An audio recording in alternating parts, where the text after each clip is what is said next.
जय श्री राम। आज की कथा अहंकार के मर्दन की है। ये उस समय की बात है जब प्रभु ने श्री कृष्ण अवतार लिया था। प्रभु द्वारिकाधीश के रूप में द्वारिका में विराजित थे और वहां श्री हनुमान जी प्रभु के सम्मुख आए और उन्होंने प्रभु से प्रार्थना करी, हे मेरे प्रभु, हे करुणा निधान, इस दीनहीन साधनहीन अल्पज्ञ कपि को कैसे बिसरा दिया था मेरे नाथ। हनुमान जी बहुत कातर हो आए। तब उनसे प्रभु द्वारिकाधीश जी ने पूछा, हनुमान, तुम्हें भीतर आने से किसी ने रोका तो नहीं? हनुमान जी बोले, हाँ प्रभु, मुझे एक अशिष्ट व्यक्ति ने रोक दिया था। मैंने उससे प्रवेश करने की अनुमति मांगी, मगर वो बहुत कर्कश स्वर में मुझसे कहने लगा कि प्रभु की आज्ञा के बिना तुम्हारा प्रवेश नहीं हो सकेगा। मैंने उसे बहुत समझाया प्रभु, बहुत समझाया कि मैं हनुमान हूँ, मुझे मेरे प्रभु के दर्शनों से वंचित ना करो, लेकिन मेरी अनुनय विनय का उस पर कोई असर नहीं हुआ प्रभु, कोई प्रभाव नहीं हुआ। अतएव उसे अपनी पूंछ में बांधकर मैं आपके सम्मुख लेता आया हूँ।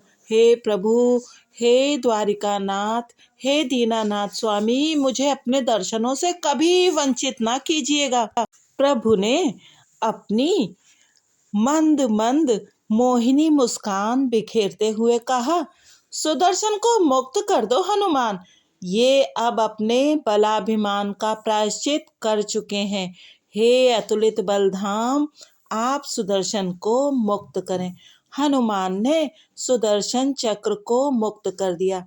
वे हनुमान जी के चरणों में गिर पड़े और बोले, मेरी धृष्टता को क्षमा कर दें।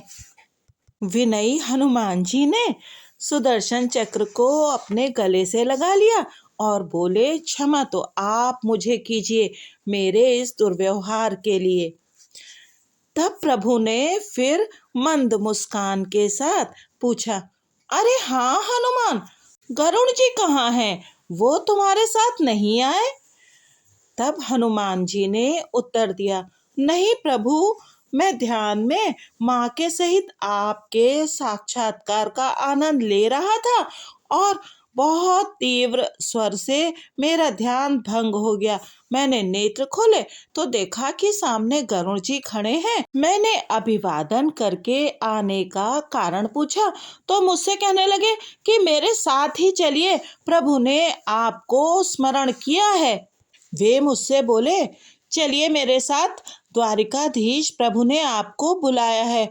मुझे क्षमा करिएगा प्रभु, मेरे हृदय में एक द्वंद्व सा उठ गया। मैंने सोचा, द्वारिकाधीश से मुझे क्या काम? मैं मौन रहा, लेकिन कुछ ही समय बाद मेरा हृदय झंकृत हो उठा। मेरे साकेत विहारी राघवेंद्र सरकार ही तो द्वारिका में मुझे द्वारिकाधीश बनकर स्मरण कर रहे हैं।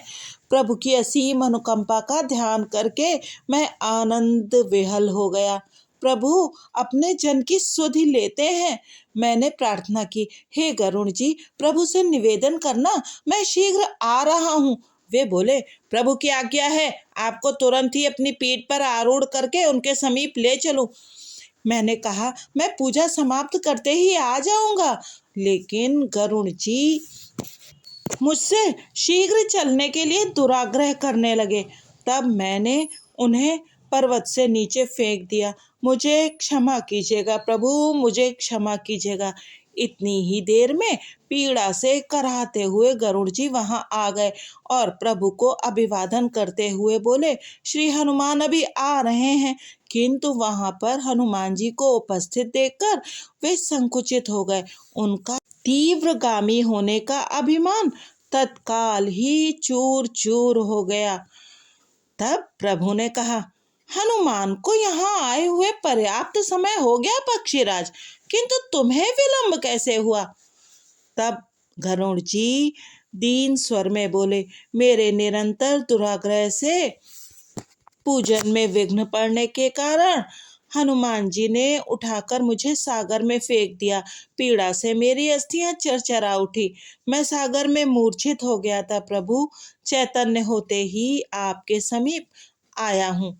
हनुमान जी ने करबद्ध हो करुण से प्रार्थना की, मेरे इस उद्दंड व्यवहार को क्षमा कर दें। प्रभु के प्रिय वाहन, मैं इस धृष्टता के लिए लज्जित हूँ। वे चरण छूने को झुके ही थे कि गरुड़ जी ने बीच में रोक कर कहा, क्षमा प्रार्थी तो मैं हूँ अंजनी नंदन। मेरे तीव्र गामी होने के अभिमान को चूर चूर करके आपने मुझे अभिमान के दोष से मुक्त भी किया और मुझे इस अभिमान रूपी संकट से उबार लिया। ऐसे ही करुणा निधान है हमारे प्रभु। चाहे वो राघवेंद्र सरकार हो या द्वारिकाधीश हो, वो तो अपने भक्तों पर करुणा बरसाते ही रहते हैं और वो कभी नहीं चाहते कि भक्त अपने अहंकार में रहें अथवा अहंकार का पोषण करते रहें।